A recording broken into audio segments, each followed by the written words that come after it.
The Fall of Freddie the Leaf.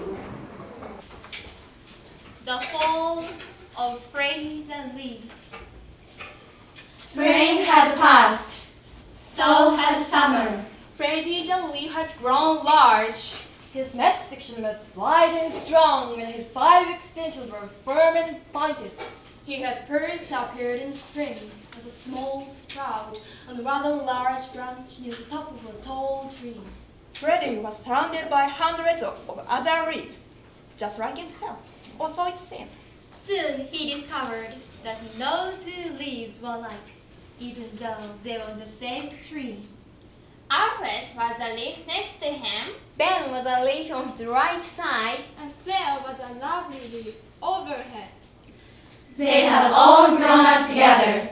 They had learned to dance in the spring breezes, bask lazily in the summer sun, and wash off in the cooling rains. But it was Daniel who was Freddie's best friend. He was the largest leaf on the limb, and seems to have been there before anyone else. It appeared to Freddie that Daniel was also the wisest among them. It was Daniel who told them that they were part of a tree. It was Daniel who explained that they were growing in a public park. It was Daniel who told them that the tree had strong roots which were in the ground below.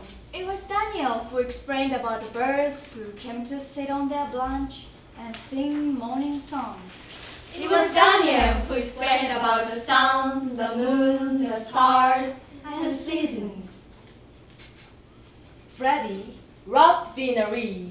He loved his branch, his light leafy friends, his praise high in the sky, the wind that jostled him about, the sun rays that warmed him, the moon that covered him with soft white shadows. Summer had been especially nice. The long hot days felt good, and the warm nights were peaceful and dreamy.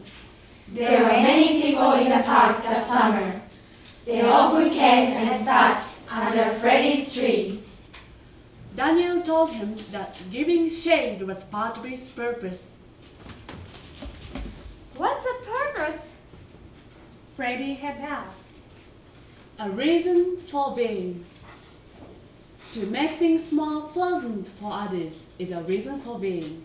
To make shade for old people who come to escape the heat of their homes is a reason for being.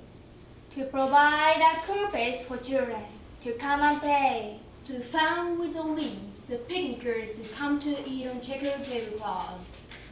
These are all reasons for being. Freddie especially liked the old people. They sat so quietly in the cool grass and hardly ever moved. They talked in whispers of times past.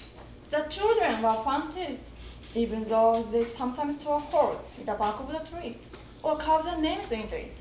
Still, it was fun to watch them move so fast, and to laugh so much. But Freddie's summer soon passed. It vanished on an October night. He had never felt so cold. All the leaves shivered with the cold. They were coated with a thin layer of white which quickly melted when left undue, drenching in the sparkling morning sun. Again, it was Daniel who explained that they had experienced their first frost. The sign that it was fall, and that winter would come soon.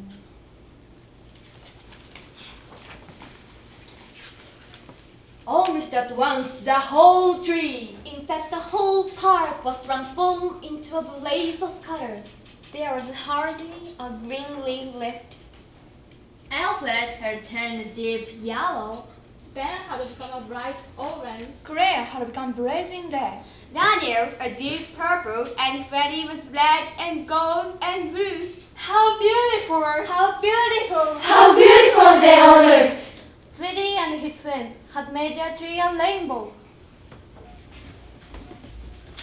Why do we turn different colors when you're on the same tree? Each of us is different. We have had different experiences. We have faced the sun differently, We have cast shade differently. Why should we not have different colors? Daniel told Freddie that this wonderful season was called fall. One day, a very strange thing happened. The same breezes that in the past had made him dance began to push and pull up the stems, almost as if they were angry. This caused some of the leaves to return from their branches and swept up in the wind, tossed over and dropped softly to the ground. All the leaves began frightened. What's happening? What's happening? What's happening? They asked each other in whispers. What's happening? It's what happens in fall. It's the time for leaves to change their home. Some people call it to die. Will we all die? Yes, everything dies. No matter how big or small, how weak or strong. We first do our job. We experience the sun and the moon, the wind and the rain. We learn to dance and to laugh. Then we die. I want to die. Will you, Daniel? Yes. What's my time?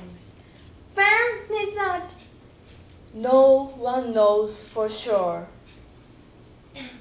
Freddie noticed that the other leaves continued to fall. He thought, it must be their time. He saw that some of the leaves rushed back at the wind before they fell. Others simply let go and dropped quietly.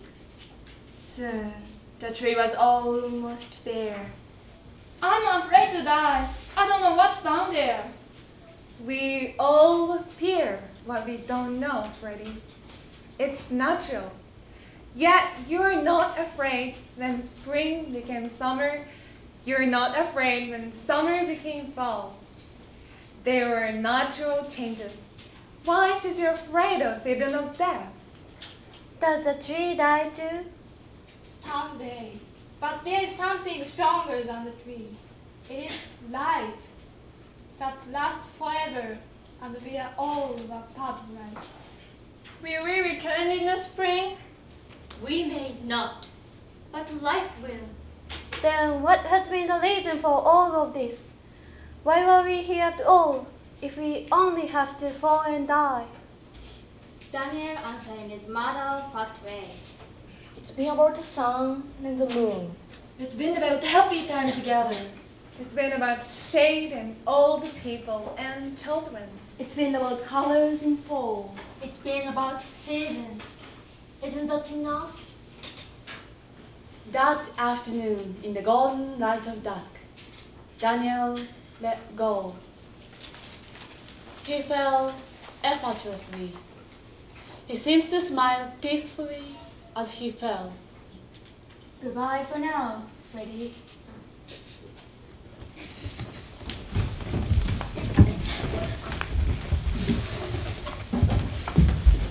Then Freddie was all alone, the only leaf on its branch. The first snow fell the following morning. It was soft, white, and gentle, but it was bitter cold.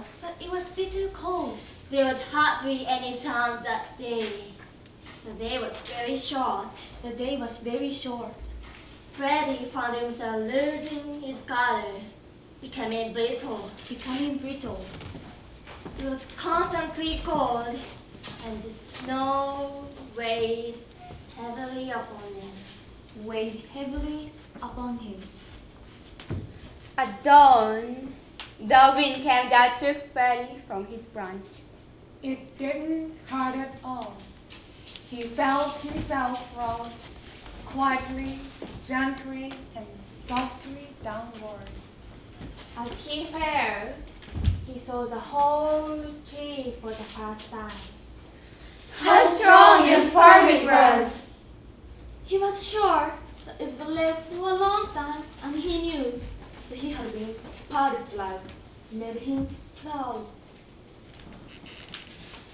Freddie landed on a clump of snow. It somehow felt soft and even warm. In this new position, he was more comfortable than he had ever been. He closed his eyes and fell asleep. He did not know that spring would follow winter and the snow would melt into water. He did not know that what appeared to be his usual drier self would join with the water and sound to make the tree stronger. Most of all, he did not know that there, asleep in the tree and the ground, were already plans for new leaves. In the spring,